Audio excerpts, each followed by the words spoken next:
What's up, everybody? Back again with another video. It's another little tip and trick video on how to do some carburetor repair on Holley's, quick fuels. Just a little quick easy tip. How to drain your carburetor bowls without spilling them all over your intake manifold. One of these aerosol can tops, as long as it doesn't have a vent hole in it, because some of them do. Make sure there's no vent hole. And you take that and you get your 8mm and you put it right up under the bowl. Most time you can squeeze the sides of it too if it don't fit in there. And then you take that bottom one out. I'm trying to get this camera in here. Take this bottom one out right here with an 8mm. I think it's an 8. Been a while since I took one of these off. And they got little nylon washers on there too, which I usually change them if you got some. If not, put it back on, see if it leaks. Sometimes they do, sometimes they don't. It's hard to do this with the phone, but this aerosol cup actually is the perfect size. Let's see if I can sit the phone right here.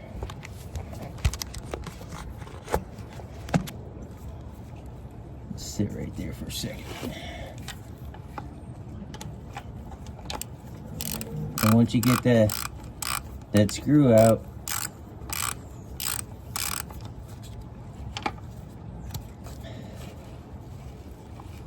this cup actually holds like the exact amount that this bowl. You gotta be quick to get that though. You're gonna fill it up just like that.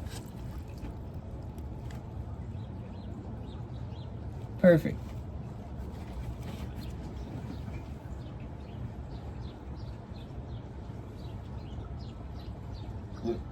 Basically, I had room to spare.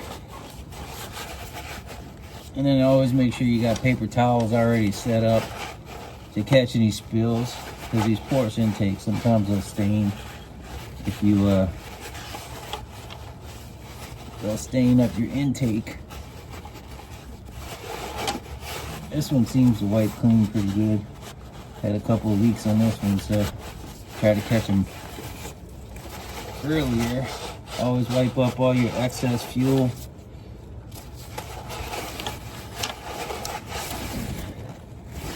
Not good to leave that stuff on dripping on anything. As we all know, it's a fire hazard. Always wear proper personal protection equipment, PPE. Wear gloves. You don't want this stuff on your hands. It absorbs right into your bloodstream. Always make sure the engine's not so hot where if you spill fuel on it, you're gonna burst into flames. So always be careful, you know.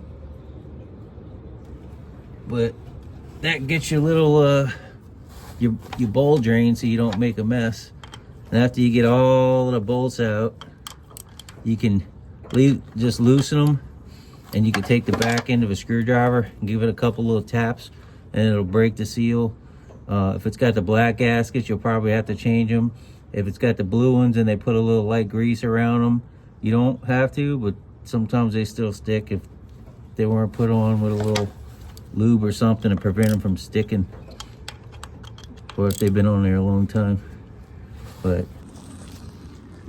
also, one more thing I wanted to add is these tubes right here, these vent tubes, these go to the bowls. So if you take that little cup, that aerosol cup full of fuel, and you actually pour it back in here, you'll fill your bowls back up to near the same amount of fuel it had in them before. Kind of helps prime the engine. Not so much on the secondaries. It's not actually needed as much as the primaries, but at least you got some gas in it, you know. If not, don't worry about pouring it in there if you don't have nothing to get it in there without spilling it everywhere, because you'll just flood the engine and follow plugs and make more work for yourself. But if you had the option, you could do that. That's all for this video. Just wanted to make a little video while I was doing something. Maybe it'll help somebody out. That's all for this video. Like, share, subscribe, hit that thumbs up, helps my channel. See you on the next one.